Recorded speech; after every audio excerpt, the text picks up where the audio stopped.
we'll get started. Thank you. Thanks very much, Peter. Can someone who's joined online just give me a thumbs up if you can hear me, because we've just been having a bit of microphone technical issues. I'll just start by acknowledging the Gimwai, Wallabari, Yidinji and Yuriganji people, the traditional owners of the land on which we work and live, and pay my respects to elders past and present.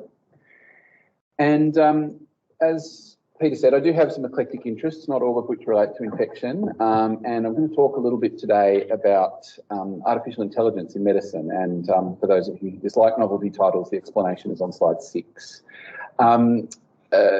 For those of you who are new to Cairns, we do try and maintain a clinically focused clinical reasoning session, but occasionally we do sort of quality improvement type meetings, or morbidity, mortality meetings, or more sort of traditional grand rounds. And this is one of those presentations. So we'll be back to our regular format next week. And please remember, if you've got any interesting cases, we like hearing about. So I'm going to talk about artificial intelligence today, which one of my friends described as the new salted caramel. So do you remember for a while that there was pesto and everything you ordered at the cafe, and then it was balsamic vinegar, and then it became salted caramel? Well, in healthcare 3 years ago, everything that was involving a computer was going to be fixed with blockchain, which has gone away with a whimper rather than a bang.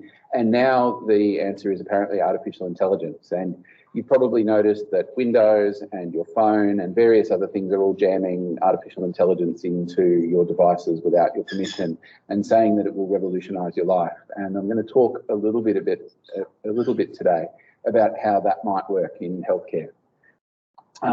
So I've used some old-fashioned artificial intelligence, which is asking smart people on the internet for what their opinions were. And I have generated a couple of bits of the talk using AI, but I've labelled them as such. So, this is actually my work, not the computer's. And I guess I just wanted to start with a bit about using new technology generally, and bonus marks if you can spot why I've apologised for the graph. But the surgeons sort of have this feeling that you never want to be the first person to start using a new operative technique, because you might be being a maverick and not doing what all the rest of your colleagues are doing. But once a new technique has come into common use, you also don't want to be the last person left doing the old-fashioned surgery. And I think we're very much in this sort of innovator / early adopter part of the technology curve, and it's things are moving in technology a bit faster than perhaps is prudent, and hopefully the rest of the talk will explain a bit about why and how.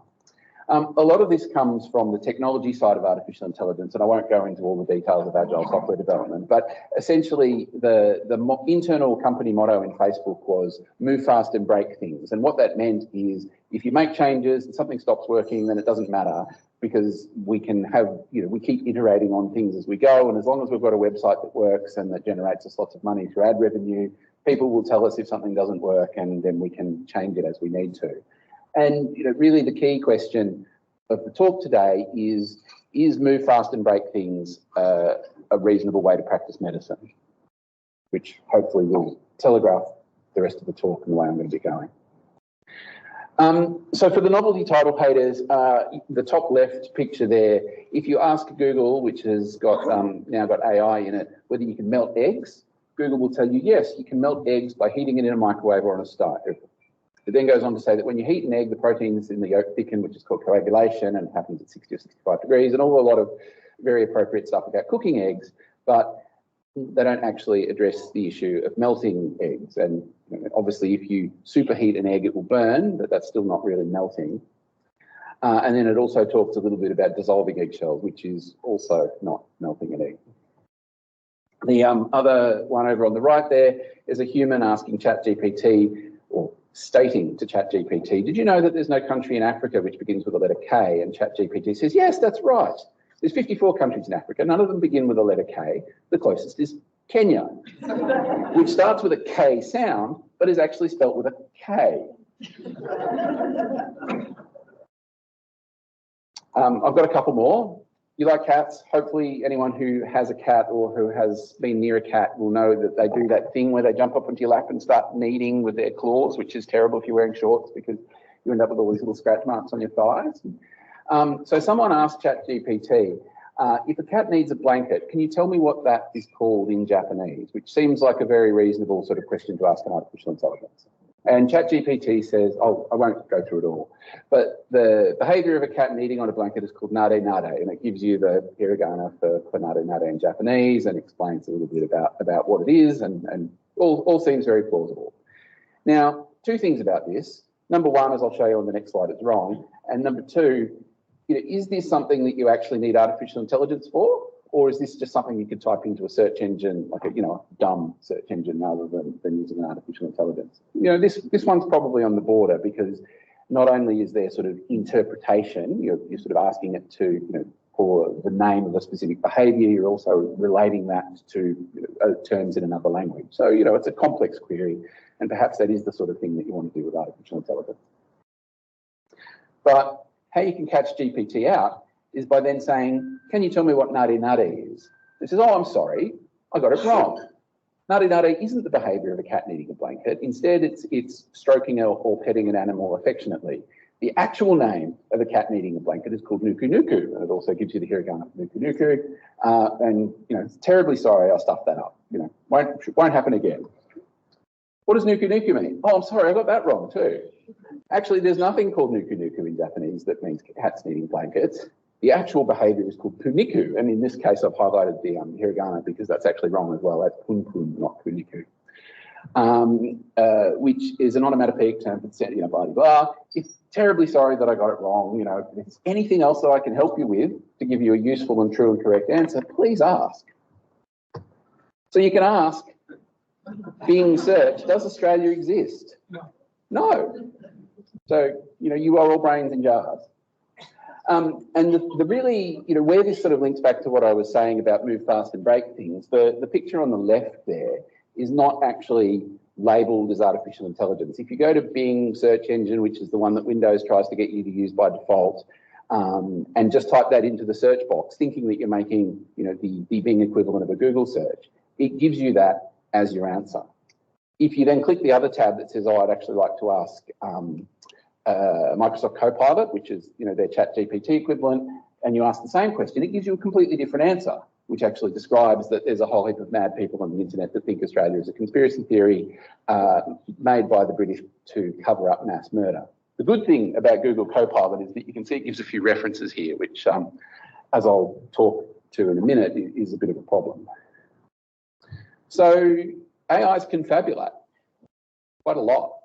And yes, I'm cherry picking bad examples, and I could have gone on for hours, and there's probably lots of things that you can ask AIs that they give you entirely correct answers to, and it's not that big a deal. So don't doctors already do that? Well, we kind of do. So if a patient asks you something that you don't know about, not anywhere near enough of us say, actually, I don't know the answer to that. Many of us go, oh, well, a bit of interpolation, bit of extrapolation, what is the patient really asking me? Oh, it's probably blah, blah, blah. I'm sure you've all done it. AIs aren't good at that sort of thing because the human part of the loop is missing. And, you'll remember when we all learned about informed consent as medical students, that the key principle is what is a materially important fact to this patient. And AIs can't tell that because that's a subjective judgment. It requires information that is not going to be given out of a text prompt in a web browser.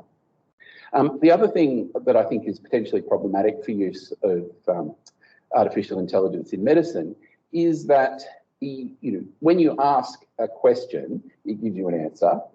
As I've shown on the previous slides, the answers aren't always referenced, but the AIs are continually updated as extra information gets put on the internet. And therefore, the answer, if you ask the same question to an AI on different occasions, you might get a different answer because the model has changed. How do you reference your previous answer? So, I asked ChatGPT what drug I should use for whatever, and it told me this. And then someone goes, but look, Dr. Yarwood, I've just asked ChatGPT what management decision I should make in that circumstance. It's given me a completely different answer. Oh, but it was like that when I did it, I promise. And this is something that we actually already see, that since therapeutic guidelines have moved to 100% online, it's actually very difficult for us doing antibiotic audits. to see if the guidelines have changed. You know, the person who made this prescribing decision at this particular time, were they following what it used to say in therapeutic guidelines? Because you can no longer look up the old versions of the guidelines. You know, all ID physicians used to have like 15 copies of therapeutic guidelines lined up on their desk because they change every year.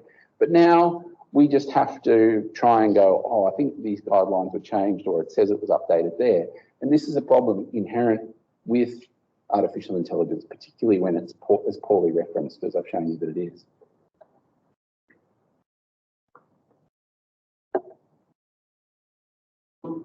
So just a little bit about what system scientists call complex systems. Essentially, you can divide a system into three different groups. There's a simple system, which is you pull the lever and, you know, the jelly bean falls out of the bottom of the lolly machine. A complicated system is a little bit more complicated than that, but still functions in a deterministic way. So, you know, requires maybe a bit of expertise to understand how it works. Whereas complex systems have, you know, situation-dependent interactions between different factors that can give very different answers at all, you know, in different situations. You know, it's sort of to do with chaos theory and sort of the interaction of sort of complex tasks. Now, and what I guess complex system scientists do is that they study the interactions between these different components and how all these different things interrelate. Driving is a really good example because driving theoretically is a deterministic task. So you put your foot on the accelerator and the car goes forward. But you know, as long as there's nothing else going on other than you driving your car, that might be true.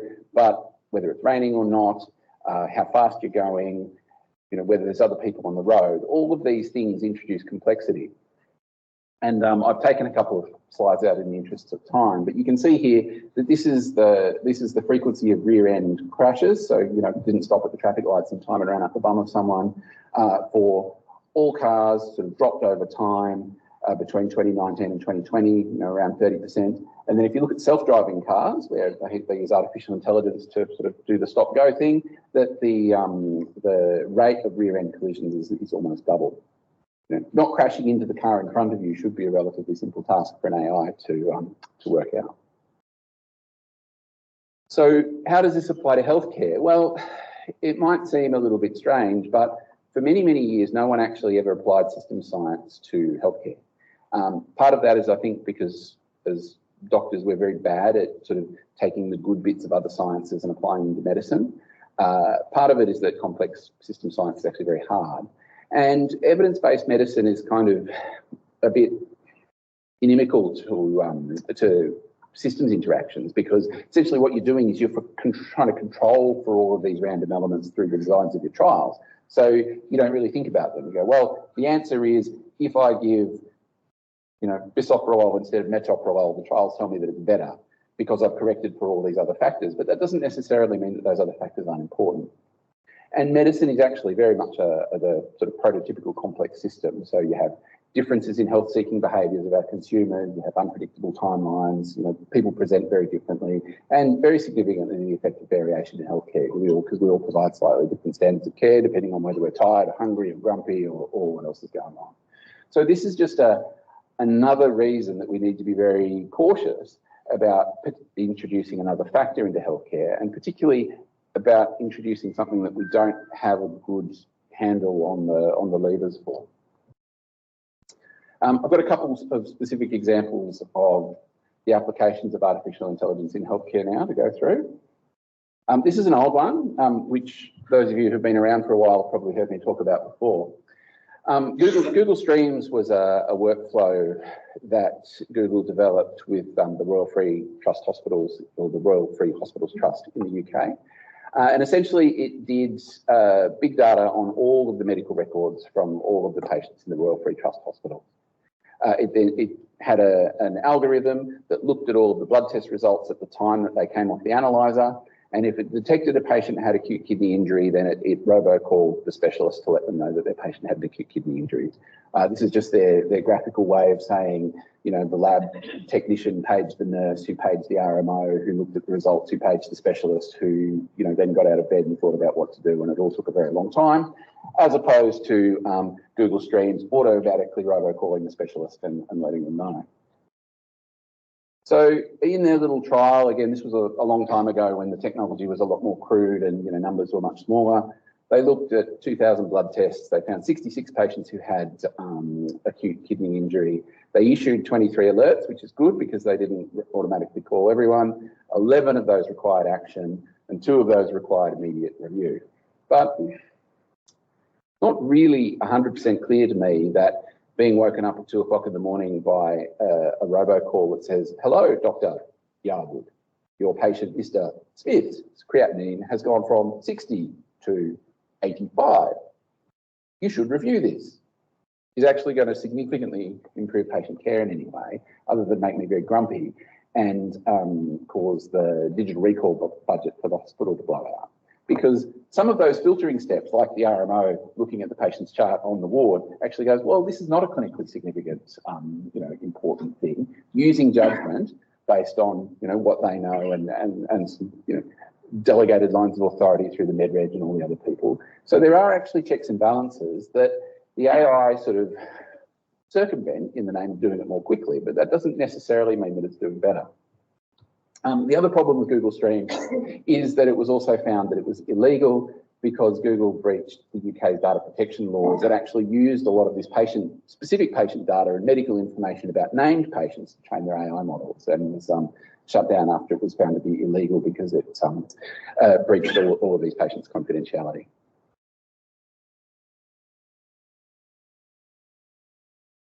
What about COVID? Surely COVID has got to be the best use case ever for artificial intelligence, because pretty much everybody in the world has had COVID. We know that there has been a veritable deluge of journal articles about COVID, many of which got freely uploaded onto the internet, so they were available to be sort of slurped up by the AI training models. And we had a lot of patients. So there should have been no shortage of data that could work. It probably didn't. And this one particular study in MIT Technology Review looked at 232 different COVID prediction algorithms. Some of them were diagnostic, some of them were management, some of them were prognostic. They found that only 2 were actually fit for clinical use, which is a pretty low return on investment. 2 other big reviews of COVID. The paper on the left in the BMJ was first published in 2020, but they kept updating it with every time a new COVID AI model came out until 2022. They screened the somewhat mind-boggling number of 130,000 different papers, eventually included 412 studies that found 700 prediction models. So, the IT guys aren't just making a prediction model. Let's do all of the models so we can try and work out what works the best. As that study went on, it sort of moved more from diagnostic models to prognostic models, I guess as you'd expect. And of the 606 of them that they ended up including in the prognostic part of the study, 90% of them, so 545, were found to have a very high risk of bias and not to give useful results. Another paper in an AI journal looked at 2,200 studies, included 415 models for diagnosis or prognosis based on imaging, and found that none of them were suitable for clinical use due to flaws or biases. So it's a lot of work for not a lot of outcome. There's been lots of navel gazing about this as well. Lots of where did we go wrong? Why hasn't AI proven to be the wonderful thing that we thought it would be? And this was the findings of a panel. Essentially that the data wasn't good quality, that it wasn't easily accessible for the models to use. That there were significant issues with inequality amongst not only the patients and whether or not their data got excluded or included, whether or not they actually sought healthcare, but also there was significant inequality amongst the researchers, which were essentially all middle-aged white tech bro guys, and that introduces its own set of biases. And also, as is not surprising to anybody at all, that there were very significant issues around communicating the science and the uncertainty of the science to the general public. I've saved my favourite AI anecdote for last. And I'm not a dermatologist or a radiologist, but my sort of 4 point understanding of how dermatology and radiology works is that you kind of know what normal looks like, and you know if something looks not like normal, and then you have some domain knowledge that tells you whether not normal is just different or whether not normal is bad. And so that should be something that you should be able to jam into an AI pretty well. You train it on lots and lots and lots of normal data, and then you train it on lots and lots and lots of different data, and you train it on lots and lots and lots of bad data. and then you have a machine that can tell you the difference between the three. So that's what they did, and they found in blinded studies that you could get an AI that was actually better at diagnosing malignant skin lesions than the dermatologist. But when they looked at what the model was looking at, it was whether or not there was a skin ruler on the photo, because dermatologists don't measure normal spots, they only measure abnormal spots. And so what the AI was predicting was that if someone puts a skin ruler on your skin, you probably have skin cancer. And if they don't put a skin ruler on your skin, then you probably don't have skin cancer.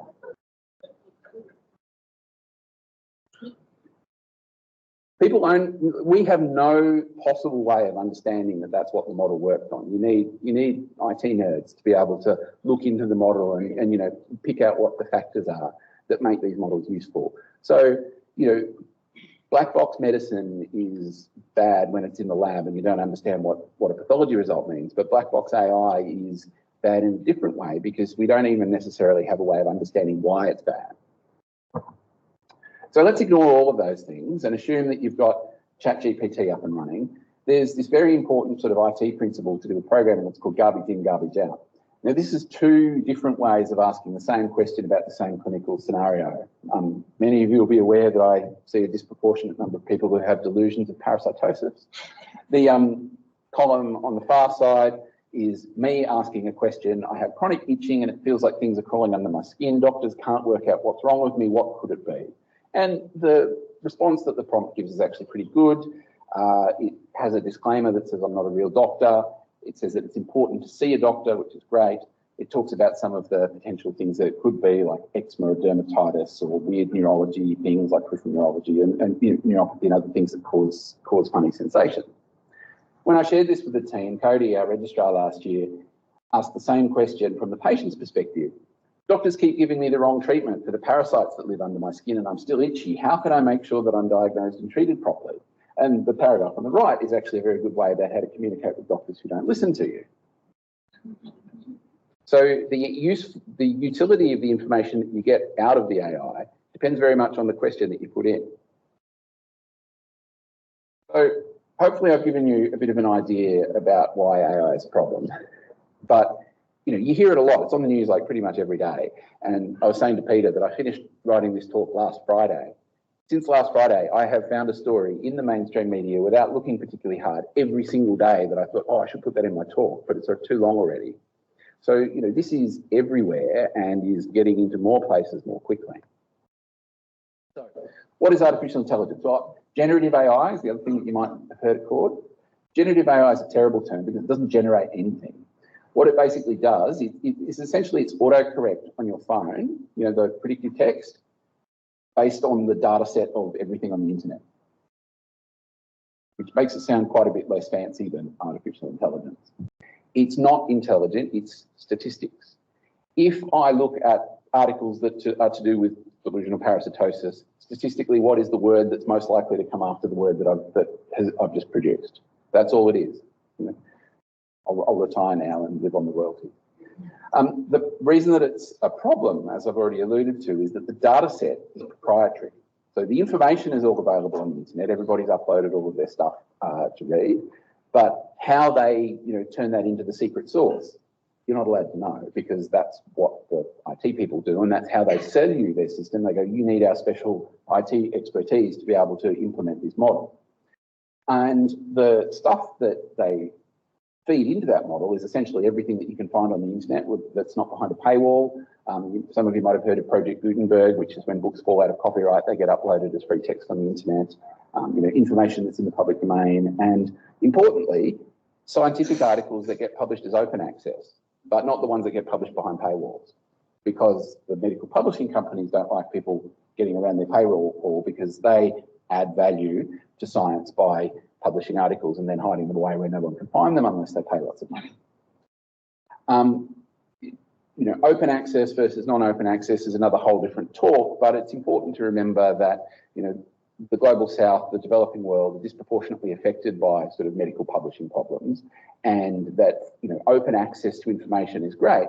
But what that means is that these AI training models are being published on essentially a third or 25% of the potential available medical literature. And when we use information that we've found from journal articles, we reference it. But the AI people aren't interested in referencing their stuff because that will let you peek behind the curtain of their model and it will reveal their trade secrets. So they don't reference stuff. And so you're writing journal articles, the AI people are going to slurp up your research and use it to produce answers to questions that people ask, and you're not actually going to get any credit for it. So it's sort of lose, lose, lose. The publishers lose, the patients lose because they don't know the veracity of their information. And the scientists lose because they're not getting credit for their work. So just a brief sort of dystopian slide. Just think what's going to happen when Elsevier and Reuters start charging us $1 million a year for access to their special GPT that's trained on all of the journal articles that they hide behind their paywalls, but they don't reference them. So you've got to pay them another $1 million a year so you can get access to the journal articles and actually check their sense. So clinical decision-making supports are already advertising that AI is working. Yep, absolutely. So, and I've already talked about the ECG problem there before, so I'll leave it off. So what's the problem? Well, the problem is that everything that's on the internet is bullshit, essentially. Things that are actually true is probably hidden behind a paywall, news and data and, useful things like UpToDate you have to log into. So the AIs don't get to train on those because they're hidden behind the paywalls unless they steal them. And that's probably also part of the reason that they don't want you to know what's in their algorithm. Then, this is kind of in a hierarchical order. Then you've got advertising, which, I'm sure everyone's familiar with on the internet. And then people's opinions, which may or may not be worth listening to. Then you've got people who are misinformed, but genuinely believe things. And, COVID's certainly provided us with no shortage of that. People who deliberately post misinformation, which can be for funnies, or can be, for more nefarious purposes like propaganda. And you'll notice that there's a significant imbalance between things that are actually true and things that are not true. And this is what our AI models are getting trained on. Anyone can write anything on the internet, and they do. And the computing people have known this for a while. They've got this thing called Brandolini's law, which says that the effort required to refute bullshit is an order of magnitude greater than that's needed to create it. So anyone can post on Twitter saying that COVID vaccines have microchips in them.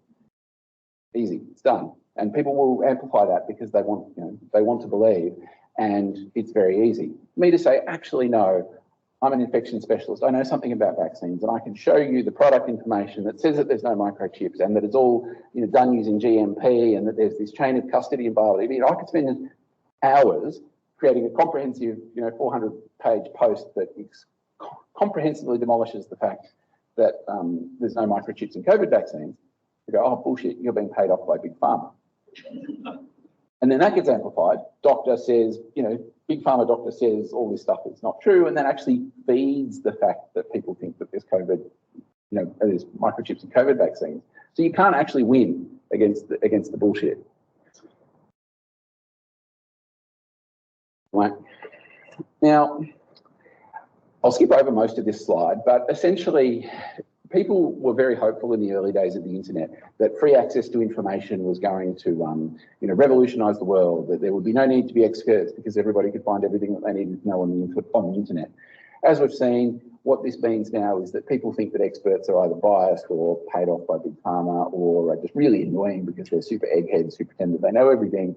And without going into all the political side of it, that there's been a significant breakdown in the degree of trust in experts, to the point where a lot of very good science communicators are actually actively targeted. So Peter Hotez is one of the giants of global health. He's been very influential in developing low-cost COVID vaccines for the developing world. He is absolutely top of the hit list for all the COVID cranks. Eddie Holmes was an Australian sort of leading communicator about COVID and was one of the people behind the research letter in the, is the Wuhan lab virus thing real or not, who's been targeted with death threats on Twitter. And many of you might remember Susie Wills. Do you remember the flattening the curve, the really nice animations from early in the pandemic about how all we needed to do was stay home and wear masks and we flatten the curve? So she's a microbiologist who works at the University of Auckland, and she had her personal details published online and was actually followed home by nutters to try and beat her up because of the untruths that she'd been spreading.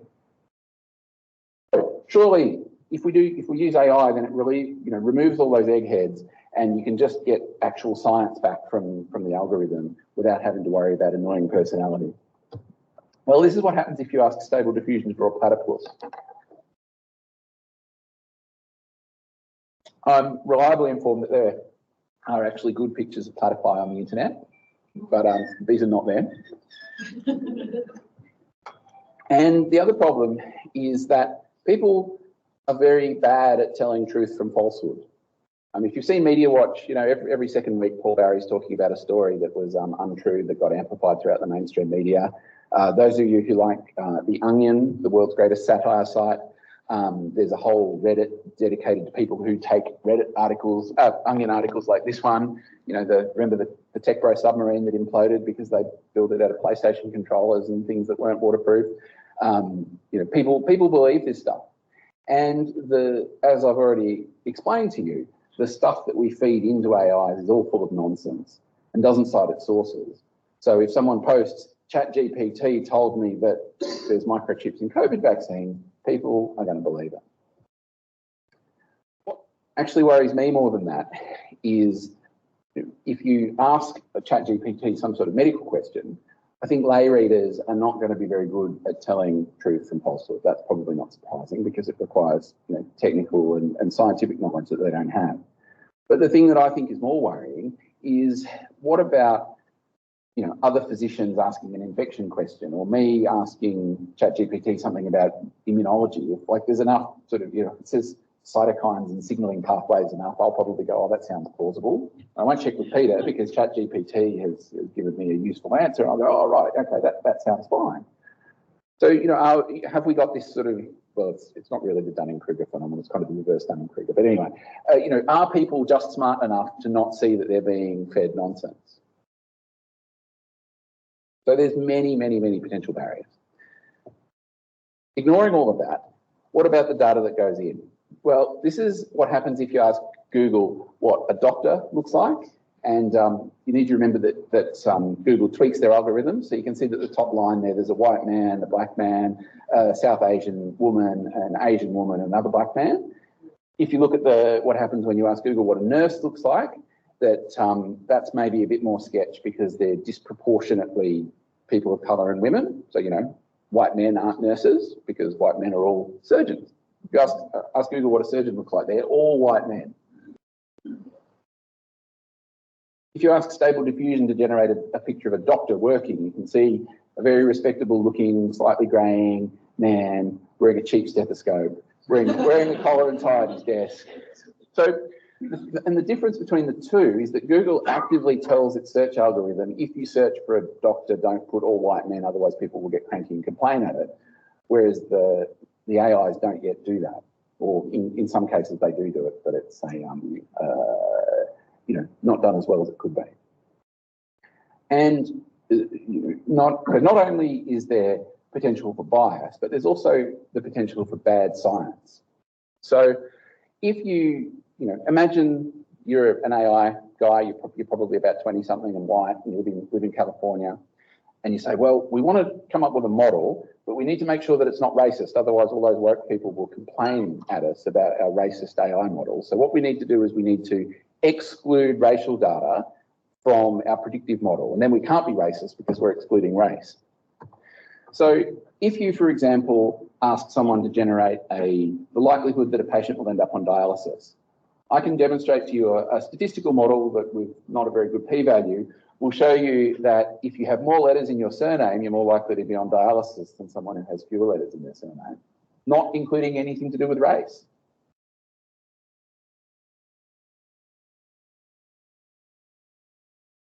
Really important to remember that blinded data can still be racist data because there are lots of linkages that aren't necessarily related to your identified ethnicity that can identify your ethnicity. If you live in Hope Bay, you're very much more likely to be an Aboriginal person than a white person. The sort of people who you hang out with, and remember a lot of Google and Facebook data is trained on sort of associations rather than necessarily primarily independent data. So if you live in a part of America where there's lots of black people and you hang out with lots of black people, then there's a statistically greater chance that you're going to be black.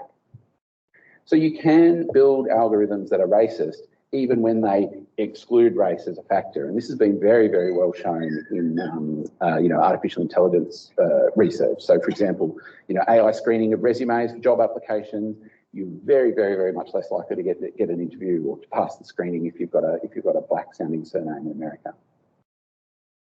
So that's racist. What about sexism? You might have seen this on the news. This was the last news story that made it in. This is Georgie Purcell. She's a member of the Victorian Parliament. That's a photo of her that she supplied, but apparently it was cropped up to about here when she supplied it. And then the Channel 9 News intern used it to illustrate a story on Channel 9 News. And you can see that it turned her dress into a skirt and midriff top. And it also very helpfully added some shading around the midriff to make her boobs look bigger. Channel 9 denied that. They said, no, the computer did it automatically. It was nothing to do with us, which is obviously nonsense. It required manual input. But their argument was that we just wanted the AI to expand our little cropped picture and that the algorithm told us to give her bigger boobs and a midriff top. This was actually challenged by one of the journalists who works for Crikey, which is an Australian independent news outlet. So obviously the intern clicked the button that said, I'd like you to AI this picture. And what the journo did is he got some cropped photos of Australian politicians and ran them through Adobe Photoshop's generative fill algorithm. So the generative fill is a tool that Photoshop has now that you can use. He bought a new laptop, he did a new install, so there was nothing else on the background. This was purely how it came out of the box from Adobe Photoshop. So on the left is a cropped photo of Albo wearing one of his pub band t-shirts. It filled him in as wearing the rest of the pub band t-shirt and a pair of jeans. That's all pretty legit. Dutton wearing a suit coat, filled him in wearing the rest of his suit. AI seems to have a problem with fingers. There's lots of things with like 6-fingered hands and weird things. So I guess it's good that it didn't give him French fries for fingers or something. But that's a reasonable effort. Adam Bant from the Greens, he's wearing a business shirt without a tie or a jacket. So he's wearing a pair of jeans and wearing his shirt untucked because he's woke and left. But Crikey didn't publish the female pictures that they used. They took two pictures of Pauline Hanson, one speaking in Parliament and one that photo from her Facebook profile, and then that very generic white bread professional business headshot of Jacinda Allen, who's the Premier of Victoria. It photoshopped Pauline wearing a miniskirt and wearing a pair of bike pants, and it put Jacinda Allen from that photo in a bikini bottom. Because the internet is a terribly, terribly sexist place, and everything is made by white tech bros. This has been very well studied before. This book I actually very strongly recommend to you, and it talks about how a tool actually entrenches the biases that are used to make it. And I guess the best example of this is to do with policing. And hypothetical example, imagine you're a federal Australian politician who got drunk and fell off a planter box and was filmed by someone with a TikTok account shouting into their phone. He didn't get arrested. He got sort of laughed at and told that he should go to treatment. Imagine now that you're an Aboriginal person in the centre of Cairns who got drunk and fell off a planter box. He probably would have gotten arrested. And the thing about predictive policing is that the police discretion, so an anonymous politician didn't get arrested, but an Aboriginal man from Swallow Street in Manoora did get arrested. So what that creates is a crime statistic that says that there's more crime on Swallow Street in Manoora than there is in, Bumpkin Drive in Tamworth. And so what the police then say is, well, there's more crime in Manoora than there is in Tamworth, so we need to dedicate more policing to Manoora. What then happens is because there's more police there and more Aboriginal people, there's more arrests. And then the police say, look, our algorithm's working because we're arresting more people where there's more crime because of police discretion, because of the AI model that was trained on biased data because of police discretion. And then you end up with this cycle whereby your model supports what you're already looking for it to support. And if people don't understand that, they go, oh, but we're not doing anything racist. We're just doing what the algorithm told us to. Obviously, following on from the previous example about sexism in AI, for those of you who heard Leah Moroney give her talk about gendered healthcare, the ABC has been doing a big story on women with chronic pelvic pain and endometriosis not getting taken seriously by medicine. These entrenched biases go on to feed the AI models and therefore reduce the quality of the information that you're going to get out. This is just a nice little summary slide looking again at the self-driving car stuff, which I left out in the interest of time. People talk about human error. People make mistakes, so we need computers. Computers don't make mistakes, they only do what you tell them. Computers do make mistakes. The difference is it's because the programmer made a mistake and the algorithm doesn't work how it's supposed to, rather than a user error. And the problem is that people are less able to I guess, error check that error. AI failure modes are hard to predict. We don't know what the AI is going to say. Judgment under uncertainty is really the key skill that we have, particularly as physicians, and that is very, very different from a statistical probability estimate. And that the other important thing is that maintaining the algorithm and ensuring that it remains useful is just as important as creating it. Getting to the wrap-up bit now. The most important question that I think is, what is the problem that we're trying to solve? Because additional technology is not the answer to human factors problems. Alert fatigue in medical records. How many people today have closed more than 5? Your patient hasn't had a VTE assessment, dialogue boxes without making any change in the patient's VTE status. Having an AI that picks that up doesn't solve that problem. It just automates it. We know very, very, very comprehensively what the factors that drive poor antibiotic prescribing are, which I could talk to you about at length, but I won't. Having an AI that says this patient needs these antibiotics doesn't improve those poor prescribing decisions, because people go, oh, well, I'm not going to listen to the AI now because, I'm just going to do what I think, for all of those same reasons that still exist for people not following guidelines. Another important point, I think, is that we have many tools that we could use that we don't because they're too annoying to use, that you don't actually need AI for. So, think about pneumonia. It's the example that I've used there on that point. We have Curve 65. We have the Pneumonia Severity Index. We have SmartCop. Nobody ever calculates them because they take too long. You don't need an AI to calculate any of those things. You just need an electronic medical record that can accurately pull those pieces of physiological data out of the record, plug them into the calculator and say, this patient who you've admitted has a PSI of 28 and therefore has a 30% risk of going to ICU. That doesn't need an AI, that just needs an electronic medical record that works. The next question that follows on from that is, what do you do with that data? Do we provide a different standard of care to people that the AI identifies as being high risk? No, absolutely we don't. We provide everybody the same standard of care, or at least we should be. Why would we let the computer tell us who we should provide good care and who we should provide okay care to? And, having more data at our fingertips isn't necessarily going to solve the problem. AI is not going to optimise patient flow. Opening beds probably will, but AI is not going to help that. It'll help us know where the bed problems are, but it won't actually help us solve patient flow, because the problem to patient flow is not having enough beds.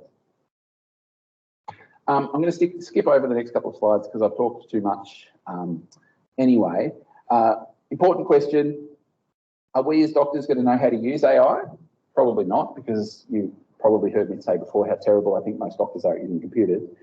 Are people actually going to use it? And importantly, what are you going to do with the information, and is it going to make a difference? And what will you do when it doesn't make a difference? Will we then review the fact that we're now spending $1 million a year on clinical information, risk management systems that don't make any difference? And more importantly, on the slides that I skipped over, what's the opportunity cost of doing all this stuff? All right, one last slide, which I'm going to try and get working. So just bear with me while I share a different window.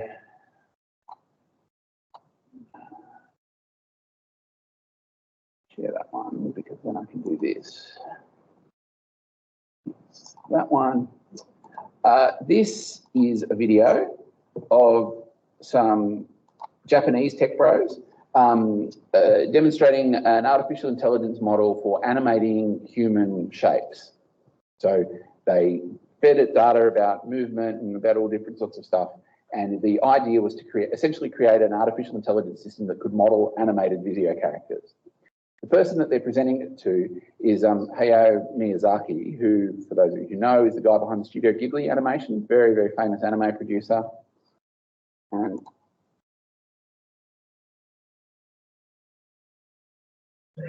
oh, sorry, hang on. I can see it, but you guys can't. Hang on, let me. The people online can probably see it. No. Oh.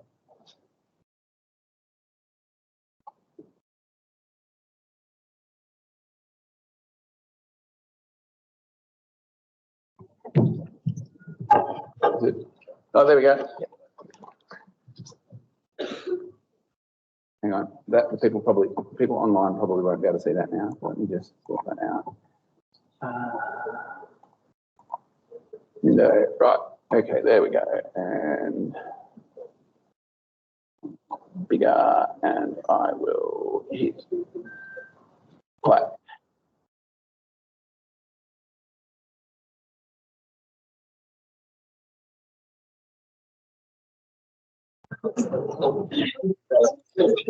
So, yeah, go away. Sorry. There you go, the algorithm speaks.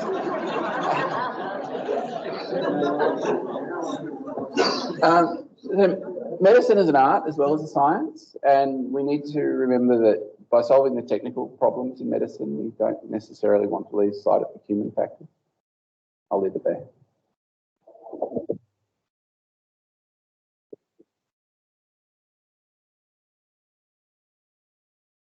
Any questions or comments?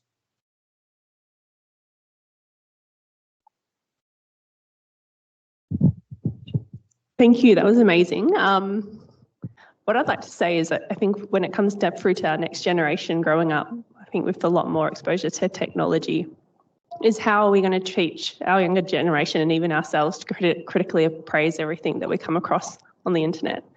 Because at the end of the day, it's a tool, and we can choose to use it or not. Yeah, look, I think that's really hard, and I think digital literacy, but even more than digital literacy, really information literacy is a real challenge. And I can't remember what it's called now. There's another eponymous law that applies to that. It's when you open a newspaper and you read a story in the newspaper that relates to your specialist area, and you read that specialist article and go, this article is bullshit. And then you turn the page and read an article on something that's not in your specialist area and go, oh yeah, that seems legit. It's that sort of degree of skepticism that you need to understand that not everybody, has the same degree of domain knowledge that we do, and that people will interpret information in different ways. How do we teach that? Well, that's a really difficult question because, as medical educators, everybody now thinks that there's 50 million things in their specific area that the interns absolutely must learn during orientation week, to the point where, things that other people think are important get pushed out at the end of the week. Complexity is increasing, and we do need a way of managing that complexity. But I think we need to manage it in a way that is aware of some of these shortcomings, rather than just saying, with ChatGPT will solve all that problem. So I don't have a direct answer. It's a very good point.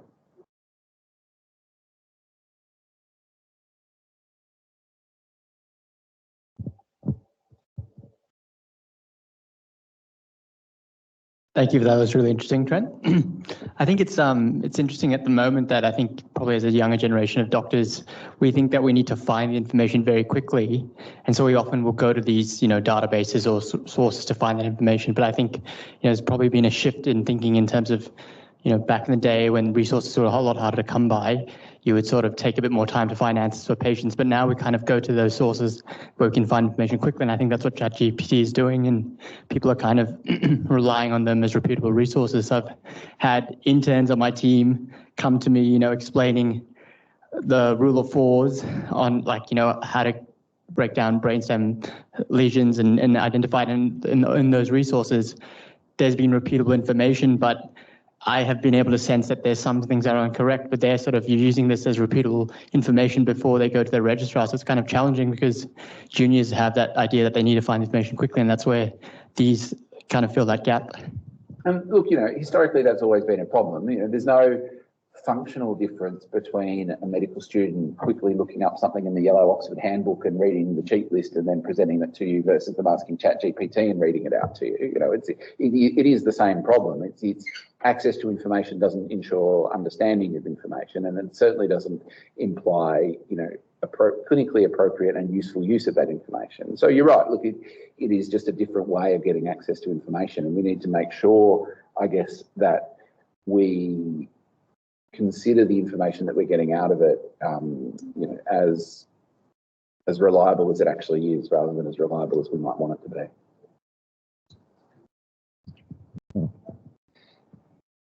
Any other comments on outsourcing cognition to machines? That's what we're trying to undo in these clinical reasoning sessions, really, is that human cognition has always been flawed, and it could get more flawed before it gets better, perhaps, particularly if the information we're looking at is crap, which is quite possible. But then we sometimes can't pick out the signals from the noise in what we're doing as well. So I think this is a good thing, that we shouldn't be relying on machines. Tony. Hi, just waiting in as I'm a librarian, library manager, those who don't know me, and there. Yeah, sorry. Come on, Peter, just because we don't see you, no.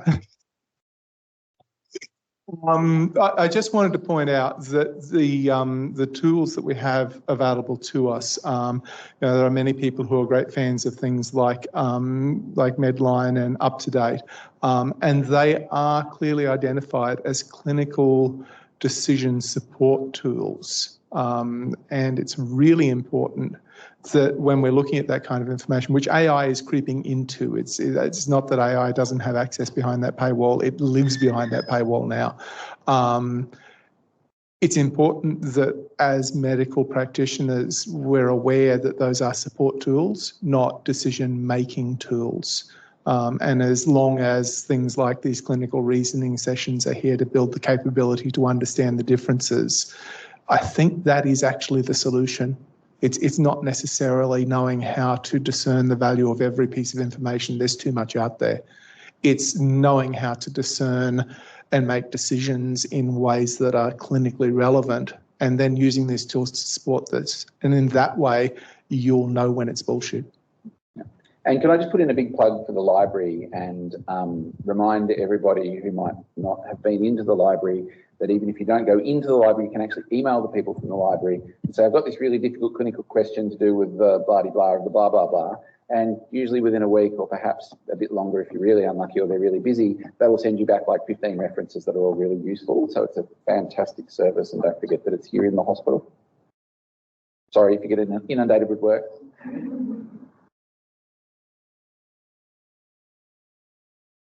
Thanks. Any other comments? Anyone with any questions online? Yeah, somebody in the back here. No.